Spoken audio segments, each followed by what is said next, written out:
Hello, everyone. My name is Shakti Prasad, and I'm your host today. I'm the head of content at Bureau, and I run the Procurement Espresso magazine. I welcome you all to the 8th edition of Espresso Live, an online thought leadership forum featuring procurement leaders and practitioners. The session will run for an hour, which will also include audience Q&A. And to all those fans of football who are keenly following the Euro competition, I promise to wrap it up well before the England-Germany round of 16 game. Before I get started with the session, just a few housekeeping rules to be kept in mind. Housekeeping slide, please. Next slide. Yeah, thank you. All the participants will be on listen-only mode for the entire duration of the webinar. We will take up the questions at the end of the presentation, but we would encourage our attendees to key in their questions anytime during the session. Please type them into the question box given in your control panel. It can be a question, a comment, an observation, whatever it is, type them out and we will read it out for you. There could be a lag of a few seconds in between the transition of slides, so please bear with us.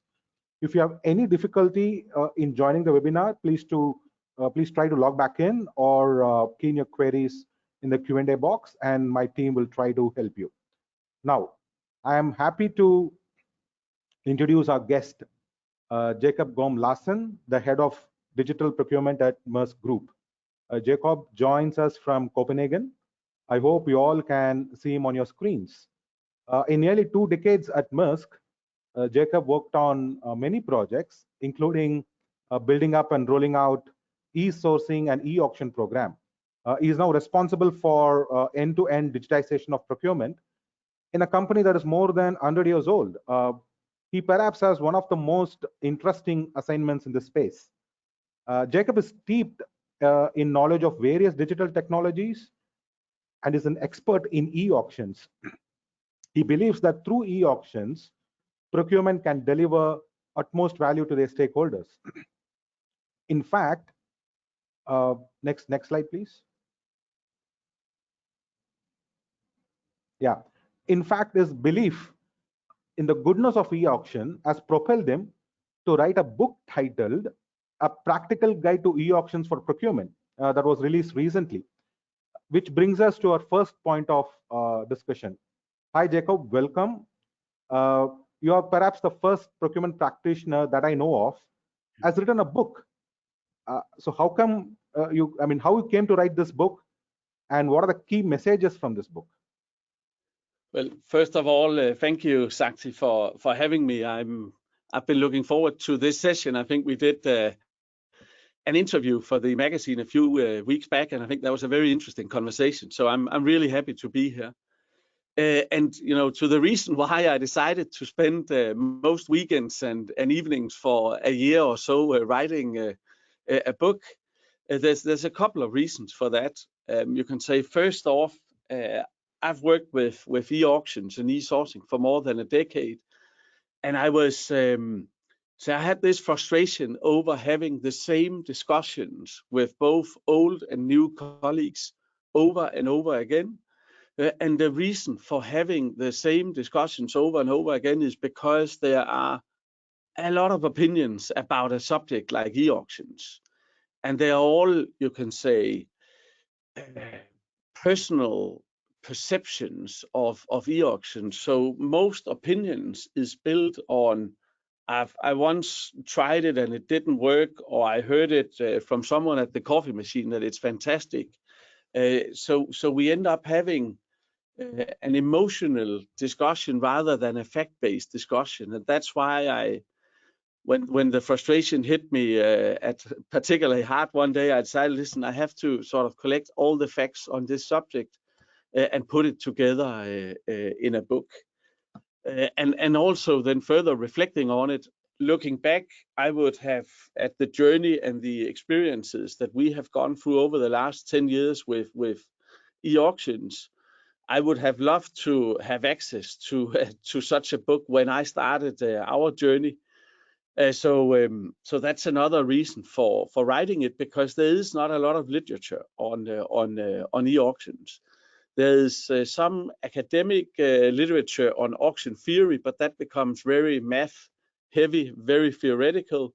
And then there's what I would say a little bit light pamphlets from various consultancies on the subject as well, but you don't have a true practitioner's guide to e-auctions, and that's the ambition for the book. And if I'm to talk about sort of the key message of the book, and that's actually pretty simple, because the key message is that it takes three things if you want to be successful with e-auctions for the long run. The first thing is that you have to adopt a sustainable, fair, transparent approach to the concept to e-auctions if you want to be successful in the long run. And I then elaborate further in the book on what does that mean and how do you do that. The second thing it takes is that you need to have a strategic approach to auction design. I think that's one of the most common misunderstandings about e-auctions is that there's a tendency to always either just repeat the auction that you did the last time, so we'll simply copy that event and then apply it on the next negotiation. That's a mistake. Or else then very often you could say auction design or auction strategy is reduced to a question of, do we do an English reverse or do we do a Dutch auction? And that's, that equals buying a new car and then deciding only to use the first and the second gear. I tell you, you won't get the best of your new car if that is the strategy. So you need to, apply all the different options to develop your auction design, and that's again something I cover extensively. We've developed a process for it, which I'm sharing, and then giving sort of a guide to how do you strategically design your auctions. And the third thing it takes to become successful with auctions is that you have to accept that this is a journey that never ends. The need for change management will continue. So as we also say, the selling never stops. It's a lifestyle and not a diet to implement e-auctions. So you have to accept that 5 years from now, you'll still be required to communicate, inform, train people in it, etc., etc. So that's really, that's why I wrote it, and a bit on the key messages of the book. Okay, that's very interesting, Jacob. It's not easy to write any book for that matter, especially when you have a day job to do, which keeps you occupied all through the week. That's very inspiring. Next slide, please. Yes. So Jacob, so you are in charge of the entire digital procurement mission at Maersk. So e-auctions is one part of it. So very briefly, what is the mission? What are you seeking to achieve? In your team, in your company, sorry. Yeah. So if you look at digitization, it is I think a very hyped subject these years. Everybody's talking about it. Some people are doing a lot about it, but and then of course you also have again a lot of consultancy reports on digitization and what it is that you need to do. So I try to make it practical when I explain what we want to get out of it. And the way we look at digitization is that we basically the thing we want to achieve with it, at a very high level overall thing is that we want to change the value proposition that procurement delivers to the business. So I think a traditional procurement function delivers a lot of resources to both support upstream procurement, so negotiations, sourcing efforts, owning different categories, etc. And of course also resources to support downstream procurement with executing transactions, etc. So you could say procurement, a traditional procurement function delivers resources, including know-how and best practice, and there's a lot of good people doing that. We deliver contracts, so preferential deals for the business, and then of course cost savings at the end. I know I'm pushing the point a little bit, but that's sort of the traditional value proposition. And we would like to change that and make that much more, much broader. So you have a lot of new areas coming into procurement these years. You have a whole ESG agenda, which I think procurement has a huge role to play in. And to support that and to step into that, either you need to hire a lot of extra new people to grow your procurement function significantly. Alternatively, what you do is you take that pool of resources that you have, and then you try to work smarter and automate. And that's one of the things we want to get out of procurement, is that we want to automate a lot of the transactional work so that we can free up resources to invest them in, for example, ESG related work. So we don't do automation to create a smaller or less impactful procurement function. We do it so that we can support this new and wider value proposition for the business. And another area that I think is growing in importance is the whole area around data and analytics. And that's another area that we want to invest resources in. So we have a couple of data scientists working with us in procurement. I also think that I've been here for almost 2 decades, and data has always been important. But for many years, I would also say that data, or poor data quality, has been a barrier for value creation.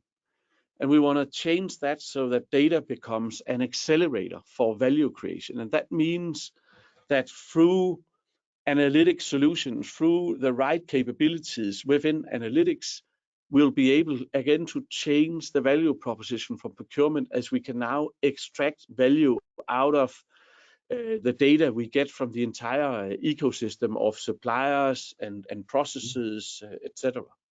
So very short, we want to change the value proposition. We want to do it by automating so we can free up resources to invest in new areas.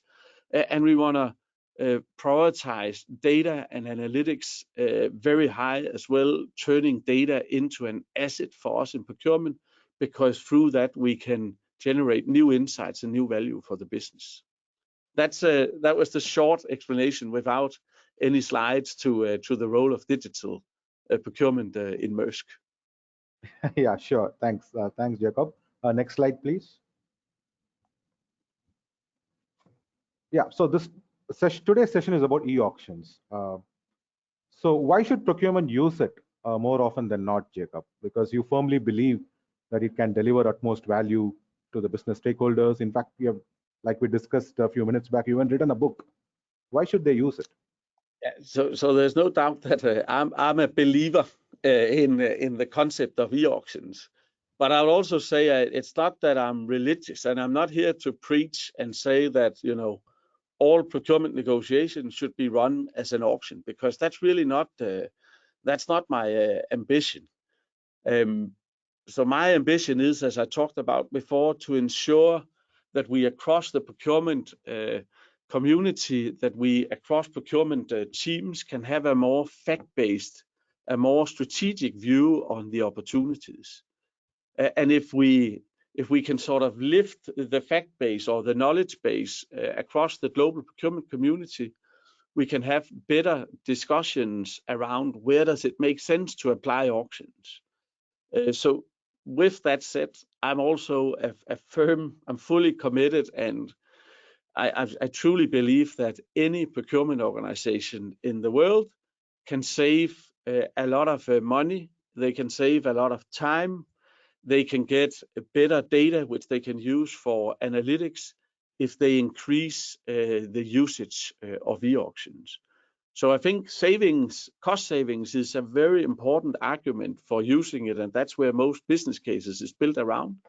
But as you get more maturity, you would also see that there's also process-related savings, and there are other sort of insights that you can extract from your e-auction program. Okay, moving on. Next slide, please.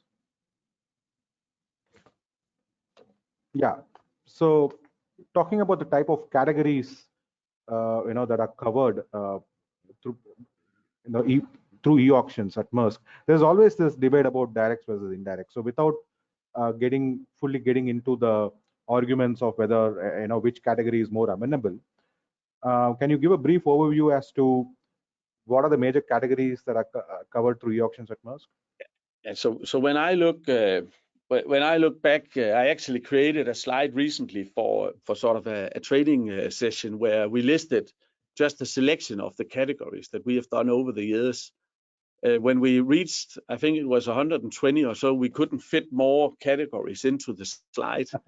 So I don't believe that it makes sense to differentiate between indirect and direct when you look at the potential for e-auctions. Okay. We have traditionally done most on the direct side of the business. I know from benchmarking partners that actually most companies are more mature on the indirect side. I think a lot of that has to do with stakeholders. I think we have another tagline saying it's the people that makes the difference. So yeah, it's really up to the category owners that determines what is the potential of e-auctions here.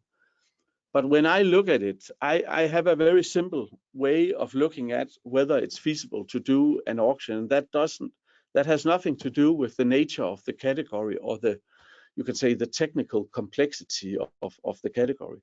So I look at the market and the market defined as two things. And one is, do we have competition? So you need more than one supplier if you want to do an e-auction. That's one thing.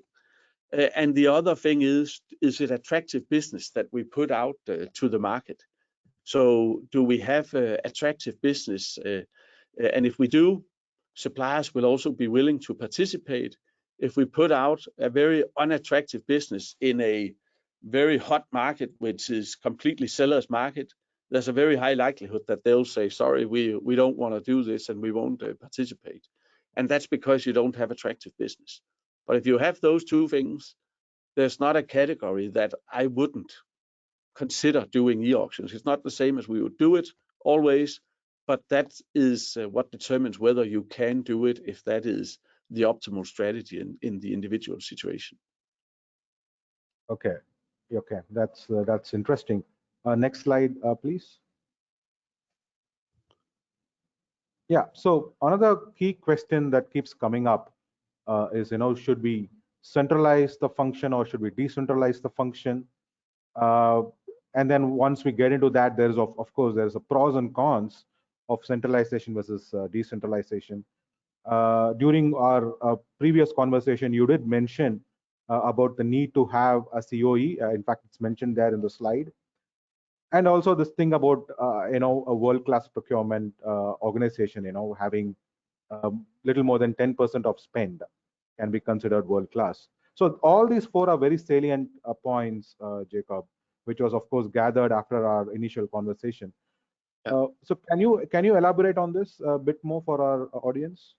Yeah, absolutely. And this is really this is a key question when you look at how do we design the auction program.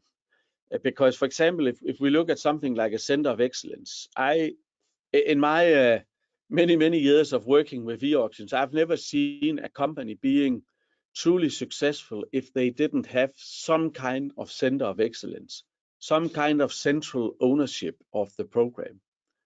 So I consider it a prerequisite for being successful.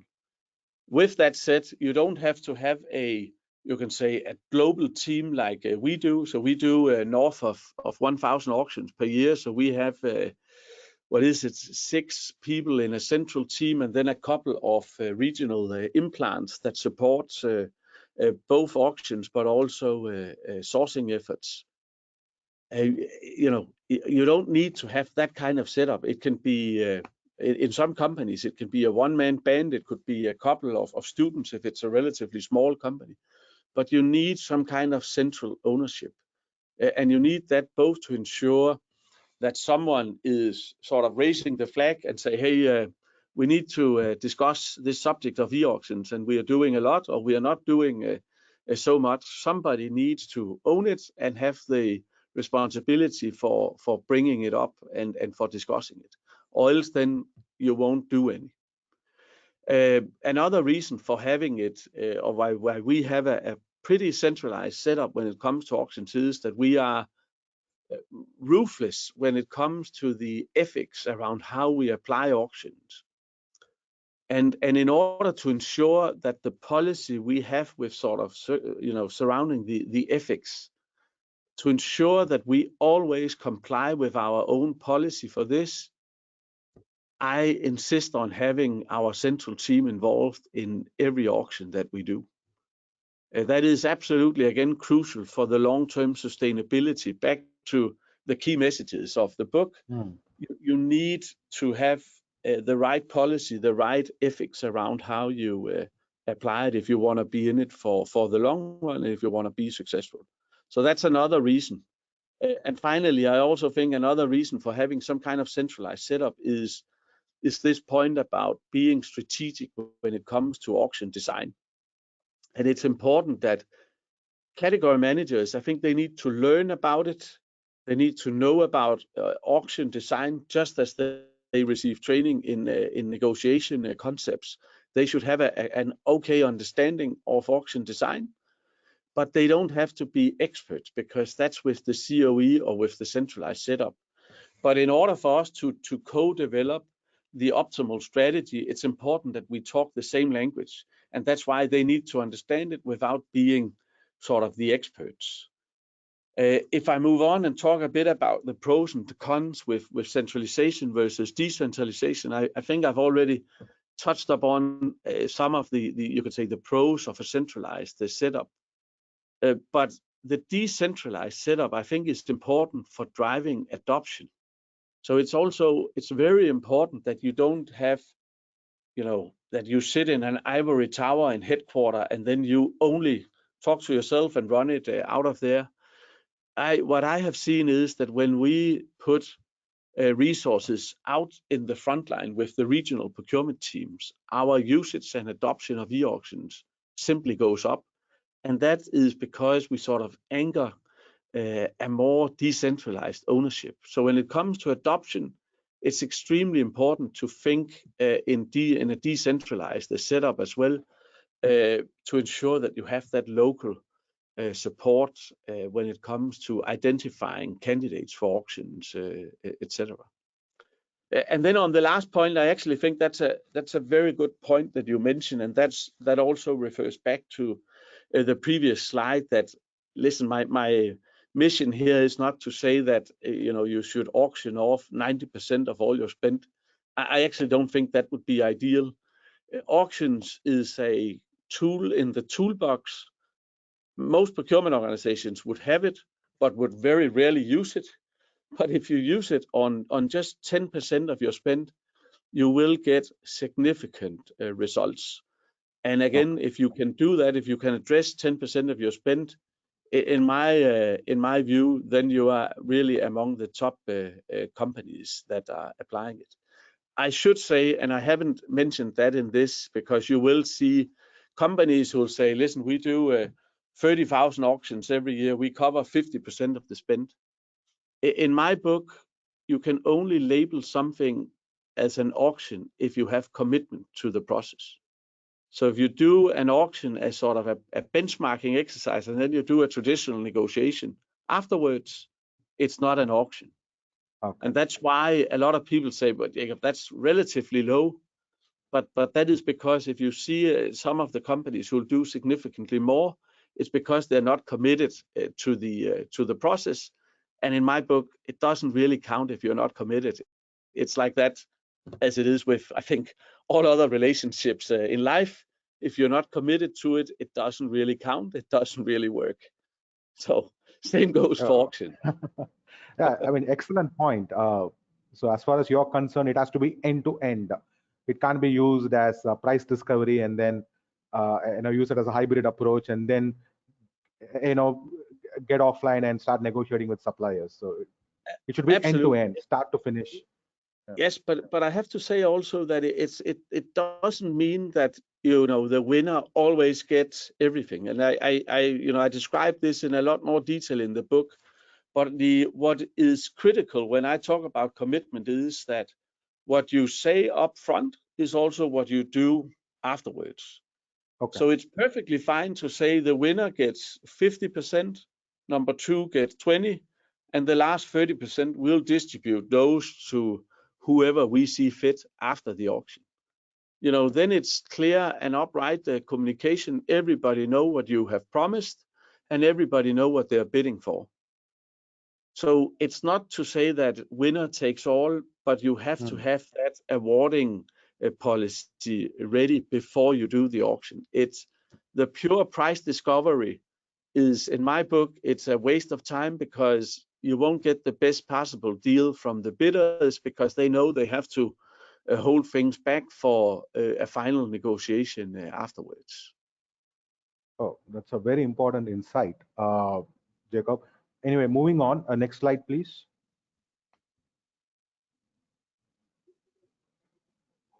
Yeah.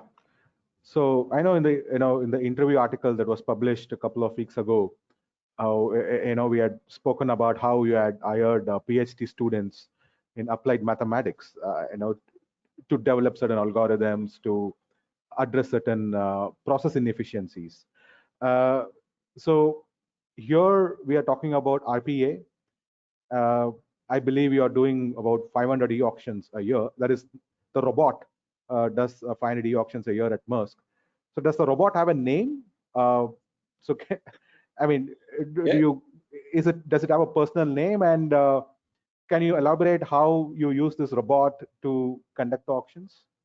Yes, absolutely. So that was actually that was a very good advice we got when we started our journey with RPA some 3-4 years back. That listen, guys, you have to give it a name because there can be a lot of resistance to robots. It can create a little bit fear of jobs for people. It can be considered an enemy. Give it a name, and then it'll be a colleague or co-worker rather than somebody who is here to take over.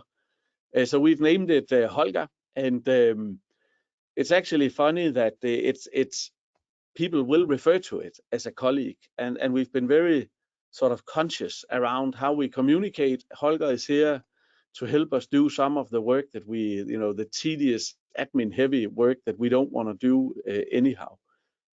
So we are now applying Holger on a little more than 100 different processes across procurement.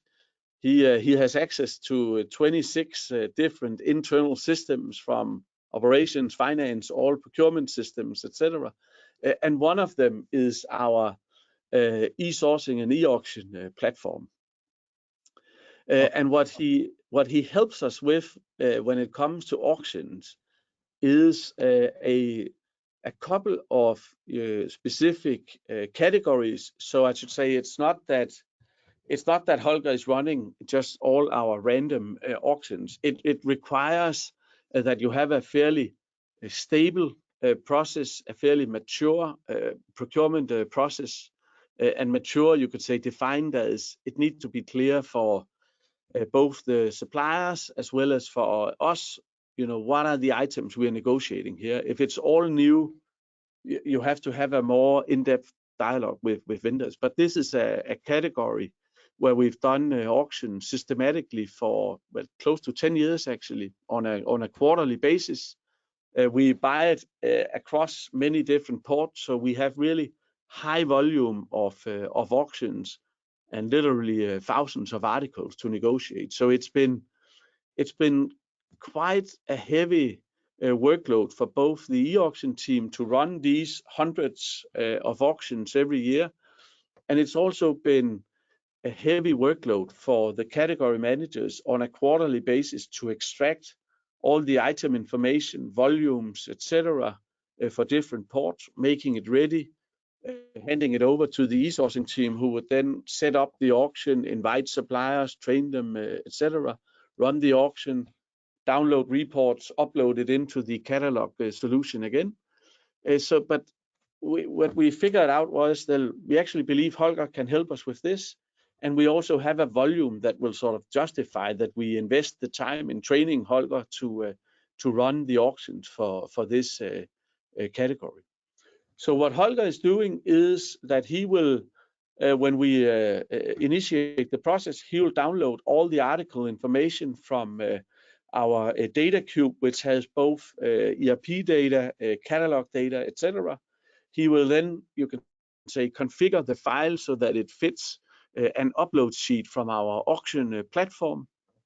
He'll then log into the auction system and create all the events.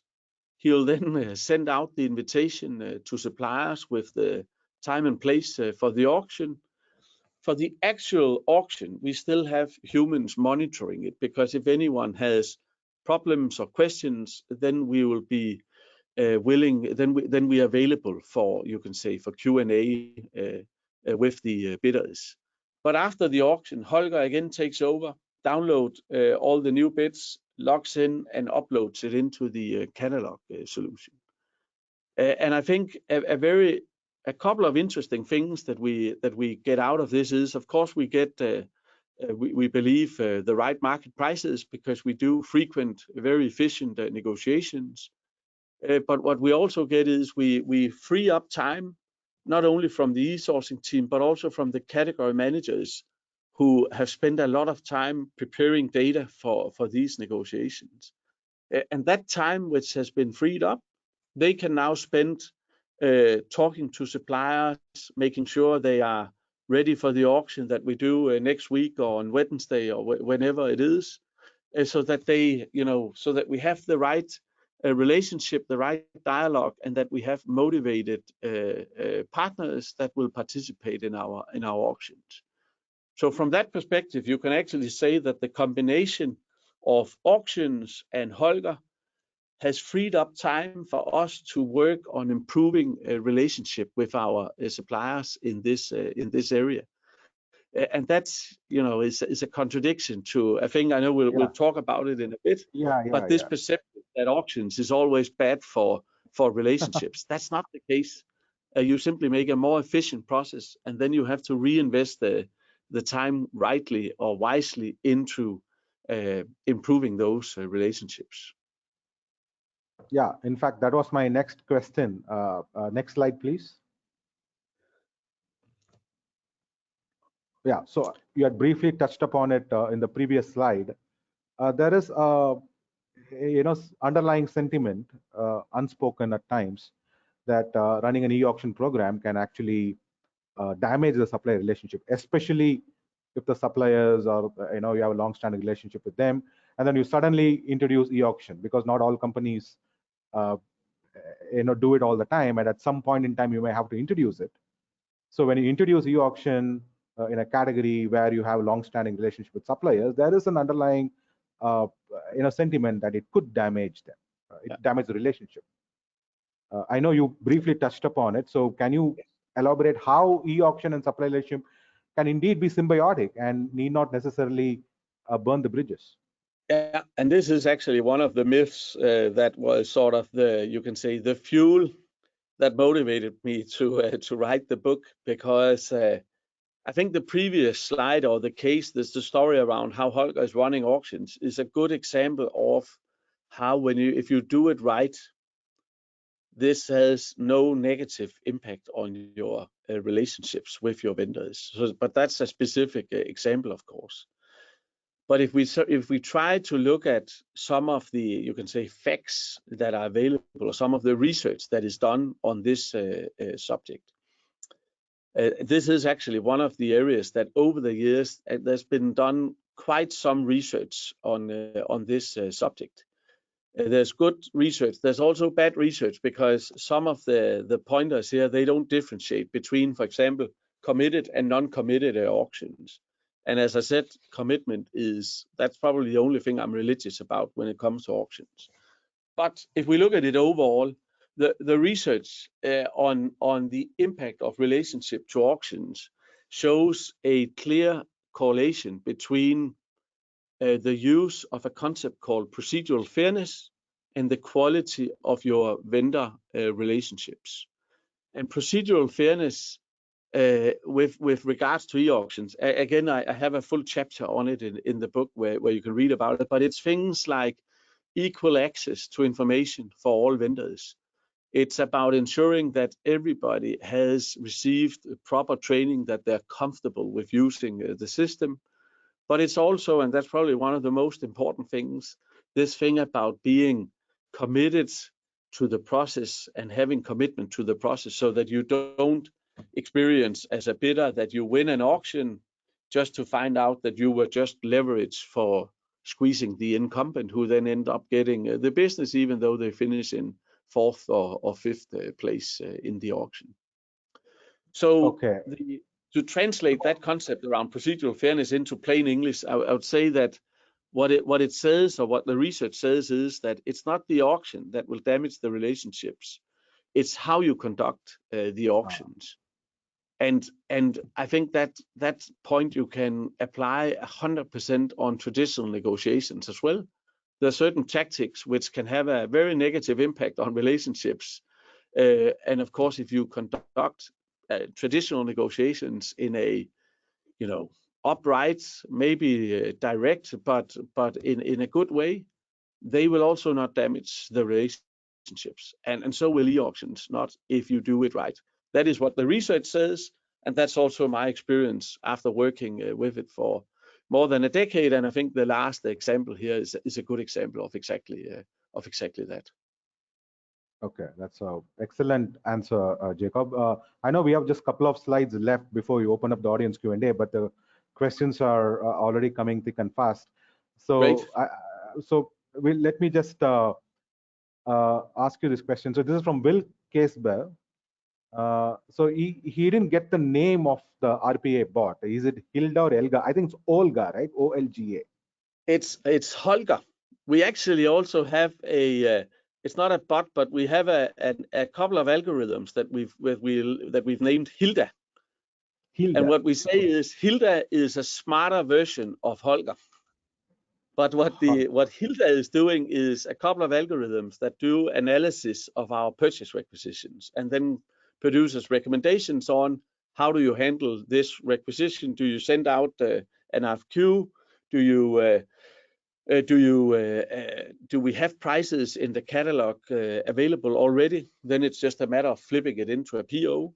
But Hilda will do the analysis. Hence, that's why we say she's the smarter version of Holger, who is the bot, who is just doing the heavy lifting, you could say. So Holger, how do you spell Holger for Will's benefit? Holger. So it's a I wouldn't say a common name in Denmark, but I think in most of Northern Europe, you would know it as it's a male name. Holger. Okay. Oh, I heard it as Olga, O-L-G-A, or Volga. No, There's a Russian. Okay. All right. So there are, anyway, Will says thank you, for that answer. There's a couple of questions, I think, which are related to each other. Which system service provider are you using to run e-auction? This is from Daniel Anthony Kleber, and very similar question from Nick Hallwarder. What e-sourcing auction platform is being used by Maersk? Is it an in-house or third-party e-sourcing program? I think both of them are looking to find out, what solution, the underlying solution of the RPA that you use. Yeah, so the RPA solution that are behind Holger is called Blue Prism, and for e-sourcing and e-auctions we use a solution called CSO, and that comes from Kuba. So that's Kuba Sourcing Optimizer. That's there. Kuba has a couple of sourcing tools, and we use the one called CSO, which is the advanced sourcing tool, you can say. Okay, thank you. Before we move on, so Jacob is an expert, not only in procurement negotiation, but he also has very deep knowledge on technology and how to deploy it from a process change perspective, people management. So before the event, I'd asked him, hey, would you be okay to run a training session for the Bureau community, or specifically focus on e-auctions, because we realized that not much can be covered in this 1 hour period. Mirza, can you run that poll? So we would like to run a poll to to gauge the sentiment, whether would you be interested Yes. So this is just, we came up just before the event. Would you be interested in a 3-hour workshop on e-auction conducted by Jacob Larsen?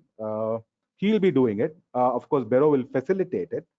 You can just say yes or no, just to gauge the sentiment. I mean, like I said, he's very much a believer in e-auction. He's in love with that concept, and he knows so much, which I realized that cannot be covered in this 1-hour event, the technical aspects of it, that is. So please go ahead and answer yes or no. Meanwhile, we'll take up one more question, Jacob. So this is from, sorry, it got stuck here. What experiences have Maersk at participating in freight auctions as a bidder? Paul Bellamy. This is from Paul Bellamy. Yeah, that's a good question, and Yeah, that's not really my, you can say, area of responsibility. yeah, That would yeah, be yeah. my colleagues in commercial. Yes, So I can't answer on their behalf. But I can tell you what I would tell them if somebody asked me, and I think I wouldn't mind doing it if we can ensure that, one, you have commitment to the process, two, you have a total value approach to it, and that means that you are not comparing apple with pears. So whether we are sourcing, and then you can judge for yourself where you would put us in that range. But if you have to differentiate for improved service levels, for quality in the product, for things like reliability, etc., in freight, for example. Then my clear recommendation would be that obviously we should do that as well. This could be an opportunity to win more business, because one of my messages is also that e-auctions is actually a more objective negotiation process. But as I'm sure you know, that's not really my area sure, sure. of responsibility. So I can't comment on behalf of my colleagues to that question. Yeah, yeah, yeah. So you're the buyer, not a supplier. Meanwhile, uh, Mirza, did we get enough responses? Maybe we can close out the poll so that we could enable screen share. Yeah, done. Thank you. Thank you for all those who have participated in the poll. So this is from Joshua Oaks. Uh, uh, I know you touched upon it, but let me read it out, for everyone's benefit. What are the most amount of items that can be included in an e-auction? Is e-auction applicable for logistics categories where there may be thousands of lanes and items? The short answer is yes. And again, it can become a little bit technical, and there are sort of a rule of thumb. And again, I'm sorry, but I list it out in the book, where I go through how do you structure an event that has thousands of that could be corridors.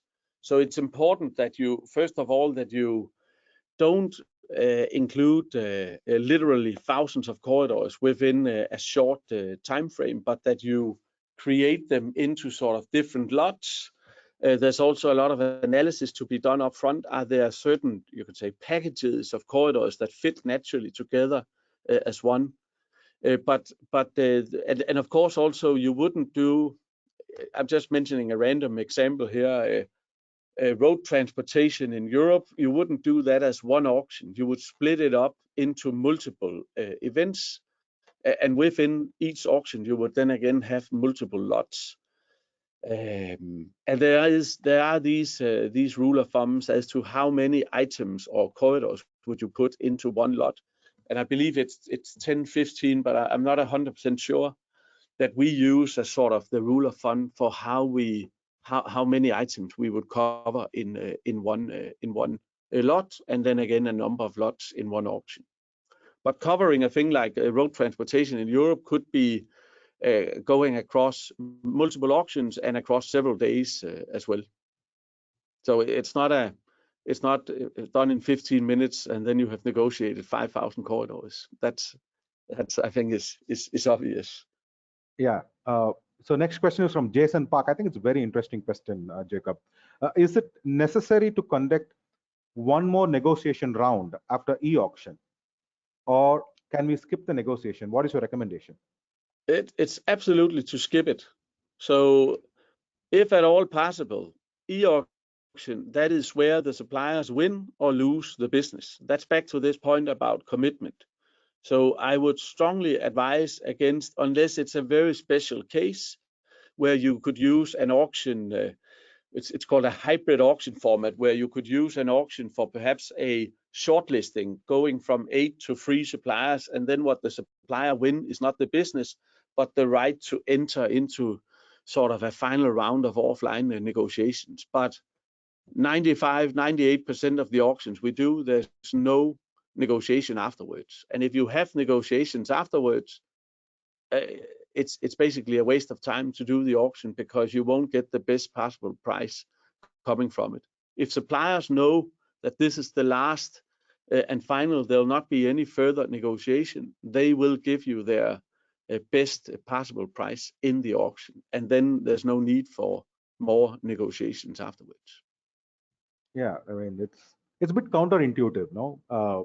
To run it all automatic and not get on the phone and or get on a video call and negotiate. You know, it's Hey, all because auctions are so closely linked to game theory as well. And when you look at game theory, or what is referred to as reverse game theory, which is called mechanism design, it's all about what incentives do you create in your negotiation process or in your auction process. Do you create an incentive for a supplier to submit their very best but still sustainable price? That's what you want to get out of it. And if you design a process where you say, okay, here, if you win it, we expect to have a negotiation with you afterwards, then you create an incentive for keeping something off the sleeve, because you know there's another round afterwards. So it's all, you have to think about it in sort of in terms of game theory and the incentives you create when you design these processes. That's the whole gist of it. okay, so next question is from Sorena Tefreya. I hope I pronounced it correctly. In fact, this question is very much related to the talking point in the next slide. Can we go to the next slide, please? Because this question and the next slide, they're very similar. Yeah. So Sorena wants to know what are the type of e-auctions that Maersk conducts. So I know you have done both forward and reverse, and have Yes, had some spectacular success. So would you like to just yes. dwell briefly So on that? we've done both forward and reverse auctions, and then of course you can break reverse auctions down to Dutch, English, Japanese, hybrid, combinatorial auctions as well. And I can mention just quickly a couple of examples of sort of my own favorites. And one is the case that I also use in the beginning of the book, where we sell our North America headquarter just outside New York City through a forward auction, and the whole process surrounding that, with institutional investors buying this piece of property for us, onboarding them to the auction process, designing the strategy together with the whole transaction team. For me, that was a personal highlight I really liked, and of course also because the result was excellent and went way beyond anyone's expectations in terms of price. And if I have to mention just a quick second example of a reverse auction, it's actually one we did fairly recently, which is a what is called a combinatorial auction, and that's where you use a combinatorial optimizer to run different scenarios real time during the bidding. And this project was actually a road transportation tender, where we need multiple vendors to support us in that specific market. We also have some vendors with a lot of capacity, some with less capacity. So the feedback in the auction had to take that into account, that there were sort of capacity constraints. And another dimension we built into it was SRM, so supplier relationship management considerations, that there were certain providers that we were willing to award more business to than others, not only linked to capacity constraints.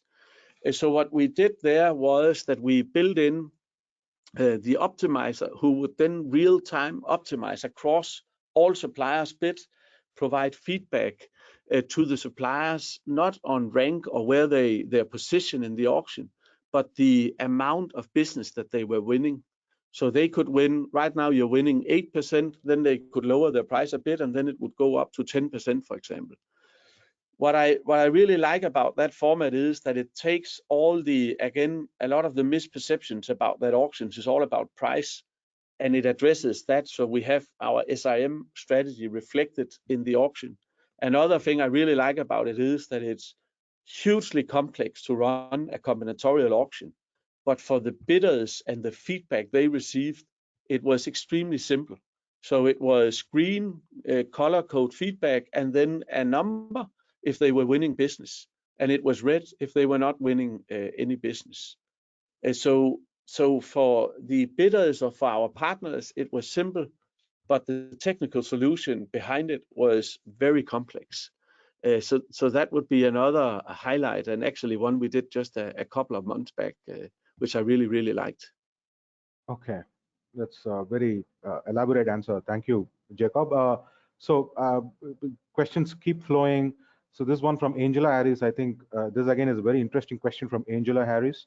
What was one of your most challenging events in terms of supplier participation and event complexity, and how did you overcome it? Yeah, so just top of mind, I think one extremely challenging case was back from some years back when Maersk was still an oil company, a fairly small oil company. And that also means that back to these criteria of having attractive business, that was not always the case. But actually we managed to run a number of auctions within also our oil business on very, very complex technical categories on equipment and services for the oil company. And that was only one part of the challenge. The other part was convincing the suppliers to participate. And the way we did that, and the reason why they push back is that they say, listen, we are a high quality and high service level provider, and you're just using this to squeeze us and compare us to the low end of the market here. So what we did was that we had dedicated meetings with some of these larger suppliers where we went through our ethics, our policy around how we apply auctions, and then also we introduced them to this concept of total value, which means that if you're a supplier and you have a superior service level, that you're being compensated for that during the auction. So it's not just a price game, it is taking into account superior quality, service levels, etc. So that was a very complex challenge, both from a stakeholder management point of view, also internally, I should say, with my colleagues, or back then colleagues in the oil company, with the suppliers, and then of course building a bid model that could reflect the high complexity in these projects was a huge challenge as well. Okay, I know we have just 7 minutes left on the clock. Maybe we can skip the next slide. Can we move to the Q&A slides straight away? Yeah, so while that happens, I think there's another excellent question from Las Marina Pino Mendes. What about auctioning payment terms together with price? Have you used the net present value concept? Yeah, so we have actually done that in some cases where what you bid on as a vendor is not only the price, you can also change, for example, payment terms. So instead of bidding for 30 days, you can change it to 60 days, and that will then have a positive impact on your position in the auction. So you can actually improve your position without lowering your price if you change the terms. So this kind of transformational bidding is also, you could say, it's part of this second thing about having a strategic approach to auction design, that you adopt that and understands that that's a prerequisite for addressing, you know, anything but simple commodities through auctions. So excellent question, and yes, I can highly encourage it. And I also give some tips and trick on how to develop these models in the book, in the strategy part of it. Okay, so next question is from Sanjana Kumari. In fact, her question covers the contents, talking points of a previous slide, which I just skipped. So maybe briefly you can touch upon it. What are some of the most important change management tips to implement e-auction solution in teams or business units? So I would say the number one thing is to ensure that you have executive support. So if you're CPO or even further up the organization, if they're not on board and actively supporting the use of e-auctions, it'll be, I might as well say, then it'll be impossible to get any real traction with it. So that's number one. You need that active support. You know, we are 10, 12 years into the program, and I still push our CPO to include updates on auctions in his monthly newsletter, when he gives town hall speeches or business plan presentations, to talk about auctions and that it's an important part of what we do. So that's number one. The second thing is, and I've talked a bit about that, especially in the beginning, that I think it's extremely important to create this common understanding across the procurement community of what an auction is and how they work and how they can be applied in a more strategic manner. So back to the reason why I wrote the book, is because I've seen it so many times, also with my own colleagues, as late as this morning, actually, in a meeting where you come in, or some people come in with a perception of what an auction is, and then you have me from the COE having worked with it for ages, and we simply can't have a fact-based discussion, because if the category management organization don't understand the concept, then you'll end up in an emotional discussion. So that'll be my second advice, to ensure that everybody has that common understanding of what it is. And we have done that by doing trainings. Now, of course, I'm circulating the book internally as well to a number of my colleagues, but training sessions, workshops, communication in general is very important for building that understanding. Okay, so next question is from Robert Gosh. I hope I pronounced the name correctly. Does the auction process assume or require that the participants have accepted your contractual terms and conditions prior to the auction? If not, how do you manage the contractual negotiation?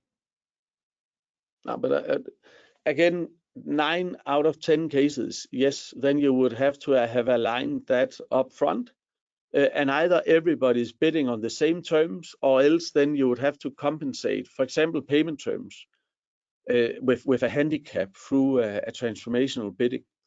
But it's important to align it up front, because that's how you ensure that you have an apple-to-apple comparison. So if you have some suppliers that are bidding with a term of, again, just for sake of simplicity, payment terms of 30 days, and others are bidding with payment terms of 90 days, it's not an equal, fair competition. So you have to have that alignment, that everybody is bidding on the same terms. That's crucial for the fairness of the process, and also for getting the best result. Okay, Jason Park has sent you a thank you note for answering his question. I know we have just 2 minutes left on the clock, so we can take one more question, or maybe two more, Jacob. Yeah. So this is from Doug Mall. Again, a very interesting technical question, Jacob. So when auctioning professional services, where the time, steps, and strategy that vendors take to achieve the goal of the SOW, do you prefer to create one that is a rolled up roadmap, agnostic to bid on, or do you try to distill out as many line items as possible? That becomes pretty technical, because it depends, and I think the short answer it's hard to answer very detailed on it, but I think what I would consider in that situation is to do almost like a hybrid, and we've done that in a number of cases as well, where you identify top 10 or top 20 articles which would cover, I don't know, 80% of the spend most likely, and then the last 500 items is covering hardly anything. What I would then do is I would list out and collect pricing on the top 10, 20 articles, and then I would just have one field in the end for sort of an average discount on all the others. Because if you have too many fields or too many prices you collect during the auction without real impact, it can have a negative impact on sort of the perception of competition. So it's also about creating an efficient process. And if you cover 80% of the spend with 20 items, then it's perfectly fine just to collect a fixed discount on all the remaining items. Okay, I so next. hope that answered the question. At least that's how I understood it. Okay. But hey, maybe I should just say I'm on LinkedIn, and I'm, as you can hear, this is a hobby for me as well. So you're more than welcome to reach out and connect on LinkedIn with me and send me a note and a question if need be. Sure, sure. That's very nice of you, Jacob. So next question is from Ursula Mlinek. How did you convince category managers to start using e-auctions instead of biddings? Did you show some statistics numbers to convince them? That's a question. Yeah, and that's an excellent question. And that's where for the last 10 years, have probably spent a quite significant amount of my time in convincing, sometimes with luck and sometimes with less success. But I'd say that's a very important part of the job as well. And there are basically two approaches to it, I think. And one is speak from research and theory. So there are a number of different theories within economic theory, within behavioral economics, even psychology can be used to explain and convince them on the value adds of auctions. And the other part is data, so bits or statistics on it, benchmarks, examples. I love to bring examples. So if I have a new stakeholder, always bring an example and say, we've actually done this on a category very similar to yours. And by the way, 3 years ago, I did a benchmark with this company, and they're already doing auctions on your category here. So those kind of examples. And then, of course, a light push from the CPO is always very helpful as well. Okay, yeah, that's important. I know we have short past the time, and we have a very important match coming up. Maybe we can take one last question, Jacob. Yeah, that's good. Yeah. Okay, so this is from Charles Gunn. How much time on average do you spend on training suppliers, and what training methods do you use? So there are very roughly two training methods. There's the one-on-one approach, where you have a call with each individual supplier. That's pretty time and labor intensive. But if you have a very strategic auction, it's definitely worth investing that time. And that can be 15 minutes per supplier. Could be more, could be less, depending on how quickly they are to log in, to place a test bid so that you are comfortable that they know how it works. The other alternative is to do sort of a joint test auction for all suppliers so that they can log in and place a bid for an orange or whatever it is so that you can see that it works. That is more time efficient, but you have less control of is everybody really comfortable with the process? And very often I would say that method have to be supplemented with good written material, with video tutorials, so that it's absolutely crystal clear for suppliers how the system works. Again, that's a core part of this procedural fairness concept that I've talked about, that they are comfortable with the process. So we apply both, and sometimes we do a combination where we would say, here is the joint training or all the video stuff. If you have any questions, reach out, or we'll just follow up to ensure that they're comfortable with it. But we apply both of these concepts. Okay, thank you so much, Jacob. That was a very great session on how procurement can profitably deploy e-auctions. We have received several more interesting questions, but unfortunately we are run out of time. We will try and reply by email to those questions that were not answered in today's session, I will compile them. I will send them to Jacob. So whenever he finds some time, maybe he can fill them out and send it to me, and then I will in turn forward it to those people who had asked those questions. This marks the end of our session. A big thank you to all the participants for logging in today. As several of you had asked whether we'll be sharing the recording. Yes, we will be sharing the webinar recording link with all of you soon. Please do reach out to the email address on the screen if you have any additional questions, either to us or for Jacob, and we'll be happy to pass them on to him. Thank you and have a good day. And to all those in Asia, good night. Thank you.